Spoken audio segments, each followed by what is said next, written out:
Life is Yours by Foals. It is 11 songs, 42 minutes long because it's 41 minutes, 59 seconds. 42. We'll round up. We'll give them an extra second.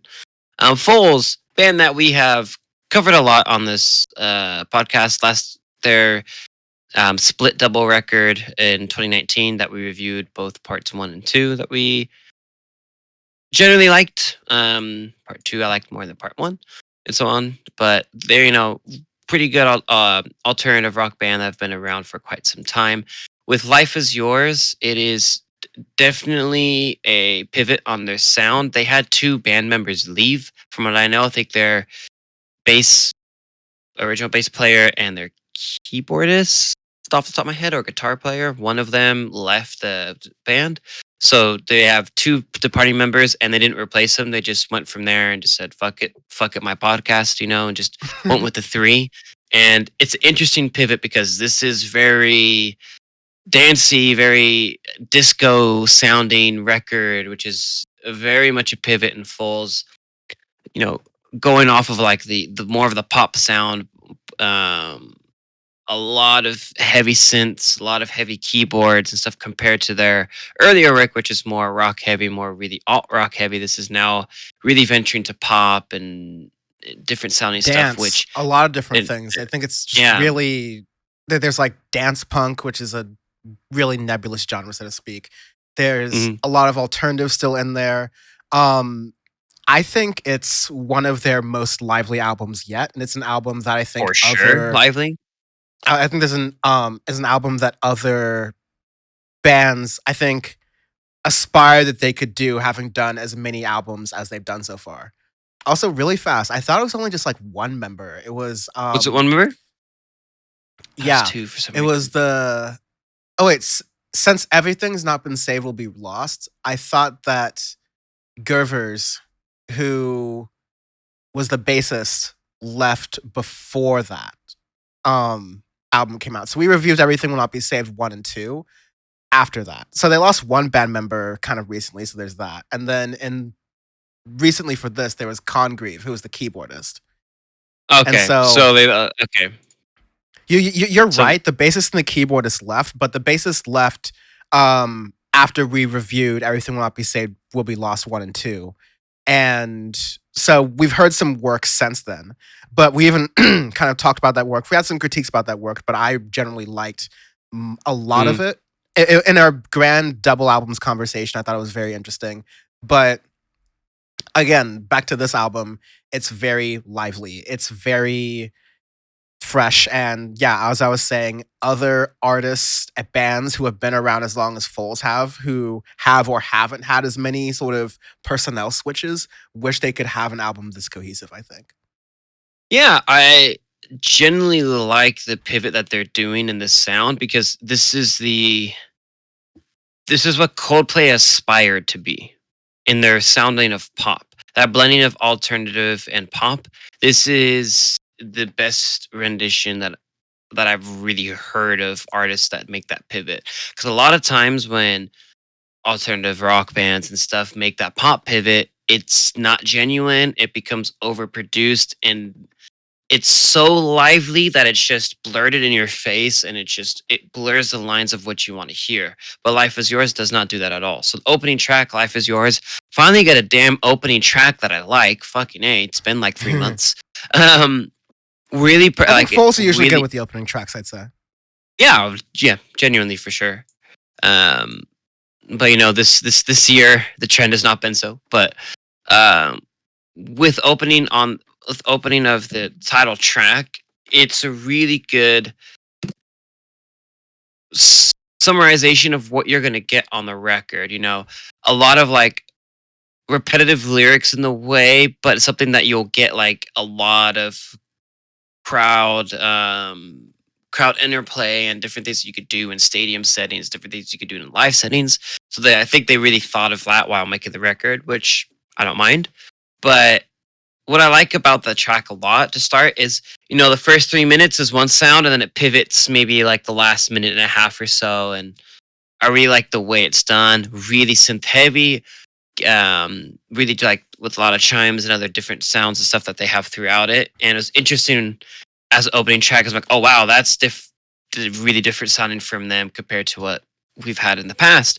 Then Wake Me Up, still that same upbeat tempo and everything, and this is where it's like, all right, this is where you're gonna get the crowd to really sing this track and everything. And it's something that you'll hear a lot on the radio play and everything, and I think it's a pretty decent track. Not my favorite on there, but definitely one of those where it's like a crowd pleasers track that will really get a lot of traction. Um, then you have 2 a.m., which starts off a little bit slower, but then builds back up and gets to that level where the other two tracks are as well, which I like. 2001 is a track that I actually really enjoy because it's where you get that disco funk inspired dance track, which I'm like, oh, this is really cool. Because the first three, at first, I was kind of worried when I heard the first three. I was like, is it just going to stay at this level the whole album? Like, please don't do that. Have some variation. And that 4 track hits, I'm like, perfect. It's exactly that placement that you need. And Yeah, it's with almost that, like some again, Madonna shit, honestly. It's just like really fun and dancey yeah, pop music. It's very good. yeah, and again, like as I like to say, or I like my comparison of Coldplay trying to do the pop pivot and just not being genuine about it. Foals doing this pivot is perfect for the way, like for where they are at in their careers, and for the where the where alternative is as a genre, because you have a lot of this pulling back and forth of some people going back to the early 2000s songs, early sounding stuff that sometimes can be played very well. Sometimes it could be Uncle Alti. It just depends. And then there's other artists where they're trying to do this more poppy thing, and it really hasn't worked that much. It's been tried and tried the past 5, 6, even 10 years, and it really hasn't stuck. But I think this is the first album that I've genuinely like thoroughly enjoyed top to bottom. There's some stuff I don't like. Example, the 6 track Flutter. Really didn't like it much. That might have been the only track where I'm like, you could kind of cut that out and I would be okay. I Um, kind of disagree with that because I was thinking about that song and I have a couple thoughts of it. I will concede that's not their strongest song, period. And definitely not the strongest song on the album, but it's an important transitionary song. And this is something that I think Ghost producer Kyle noted when he sent me some of his notes in the Foals review as well. That there's some tracks in the second half of the album that can feel kind of fillery, but even on first or second listen, it's not like that.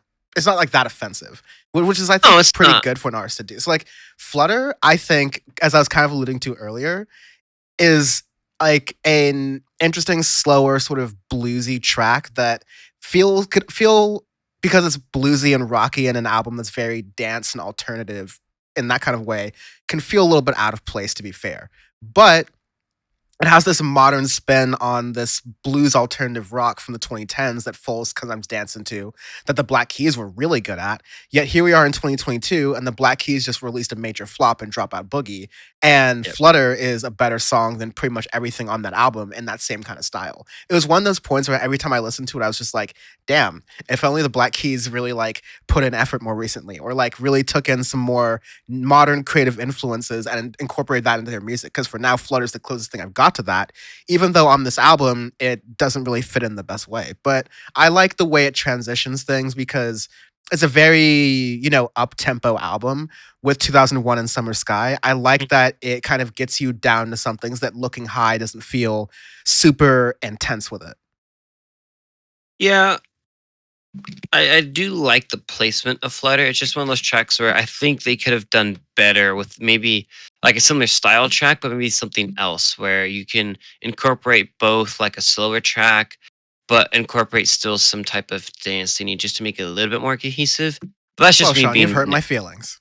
I'm yeah, kidding. it's just me being nitpicky on it. But like Totally fair. I really like the last bit of the record, Under the Radar. I really like that as a track because the way it, like, has almost a Phoenix sound to it, like a early-ish, like mid aughts, early 2010s The album Phoenix-ish evokes sound with the end of Phoenix and it, which I evokes like. Roosevelt to me.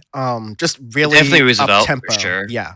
Yeah, like Crest of the Wave was like I was gonna say that sounds a lot like Roosevelt, but in a way that he couldn't pull off because as a solo act it's hard to do. But in a 3-piece group you can do this in that way, and I really like it. I will Um, say really fast, not to tangent too much, but Roosevelt's now performing live with a band because I saw him in Yeah, Manchester yeah. actually, so that's really good. I think he's getting. I definitely think he could be capable of it later on in his career. To be fair, and I have a funny Roosevelt story, sort of, kind of, in the members portion. Definitely for the members portion. So don't let me forget about that. Okay. All right. Oh, okay, Anyways, remember. straight back to this review. Yeah, and the last two tracks, "The Sound of Wild Green." Wild Green's a really, really cool electronic track. I love the way the MIDI is in the beginning and stuff. It has like this really repetitive loop that it reminds me of a lot of different techno tracks and things that I've heard, like that I've listened to Mm, my whole life and everything. great And comparison. yeah, lots of different like mixes and like vinyl mixes that I've heard that I've enjoyed a lot, and I love that as the ending track on there. Um, so I thought that was a really cool rendition. But overall, and it was interesting because I went, I don't really look at other music reviews and stuff very often. I was like, I wonder what other people think of Life Is Yours. And a lot of, publications that we don't like that much, but everybody was saying that it was really bland. And I could not disagree more in that. Um, really don't think it's bland at all. I think it's a great pivot for Foles. And I think it's something that, gets them. I really give them a lot of credit for doing where you take that risk. And I mean, I'll always, even if it's a flop, like I'll give you credit where credit is due for trying something different. But they do it in such a manner to where it still sounds like Foles. Like if someone hasn't really listened to Foles before or whatnot, but they hear Life Is Yours, they'll probably genuinely like it. But then that could be like a feeder to get into some of their earlier work, which is really good as well. But then also it's enough of a pivot to where it doesn't sound like a lot of the early work, but they still stay true to themselves as artists, which is one of the hardest things to do. And it's something that we really like to do on your podcast. It makes, it's the difference between a good artist from a great artist. So within that, it gives me hope for alt and it gives me hope for a pop alternative, which is a genre that I thought was just never going to work. I was like, it's just not going to. But now it's like, okay, there is a way to do it. It's just more artists have to figure out ways and experiment more and try different things. And this is why we always say, try different things, experiment, get out of the comfort zone. You don't want to stay comfortable because that just creates the Black Keys albums, and we don't want any more of those. So yeah, I really really good. I like it, and they took their time on the record too. So Yeah, I'm really 3 years surprised that passed. any sort of. I'm really surprised that publications are saying that this is like a mid album. I definitely wouldn't say it's their best, and kind of rounding out with Ghost producer No, it's Kyle's not like their thoughts here. best. Not their best, but and you could debate kind of any of their previous albums what's their best, but um as Kyle says, they're breaking new ground by giving us a lockdown dance album. Parentheses, so new. Kind of in sarcasm because so many artists have done like Yeah, lockdown dance albums, yeah. varying levels of quality. Looking at you, Drake, but some of these have been really good as well. Another album to look forward to at the end of this month is Beyonce, who at least one released one kind of dancey Mm, track. But back to Kyle's thing, yeah, the drum machine's very pronounced. The album is very well produced considering all the kind of personnel changes that Foles went through, and it should serve as a introduction of Foles to hopefully like a newer audience to hopefully get people to stay for their hmm older music. But overall, I think like y- older fans can start to miss their old sound a little bit, but like Sean just kind of said right now, older fans have the older music to enjoy their older sound, and I think you'll get bits of it in the newer sound if you kind of stay around for it, but help to expand yourself musically because that's what the best artists do. Foles are very, very good in alternative rock right now. They're definitely some of the artists I'll think of for this era when I'm thinking of a hundred really percent. consistent alternative rock. And yeah, this is another really, really solid project. That's a Arbitrary long ass scale. review. This, yeah, yes, but deserved it. Arbitrary scale this week is worst U.S. power outages, for reasons we will not elaborate. But there have been a lot of power outages in the U.S. because power grids are great and storms happen. Or if you're Enron, you're betting on power outages to happen to raise those future prices, baby. Um, My God, I can't. Also, we do arbitrary scales on the. Because I always have to explain this. We do arbitrary scales because our review is our review. If you want a number scale, go to fucking Pitchfork or something else. That's not what we do here. We do this as a big middle finger to everybody else because we hate scales because every Like album is different. you had A 17 nine, or and 18 minutes or whatever to get how we feel about the album, which is like half of the album's runtime. So like, there you go. exactly. This is the Western Northern America blackout in 1996. I guess it was like Western Canada, Western US, and Northwest Mexico all had a power outage and fucking rip. Oh, that is really bad. Because yeah, 4 million people went without power for about a day, and lovely, good stuff. straight no power. While there were a few reports of looting and other damages, many people questioned the utility's role in the outages, as well as improper system operations, maintenance, and out of service equipment, which tends to be a pattern here with these kind of things. The holy trinity of bad electricity: improper system operations, maintenance, and out of service equipment. We're lovely people at parties, Sean and I. Anyways, like I said, help grow Audioface by subscribing to us wherever we are. Check out Power Report for all of the things about the news in the world. Powerreport.world. I did check, the links do work. And youtube.com/Dan for the internet for all those things.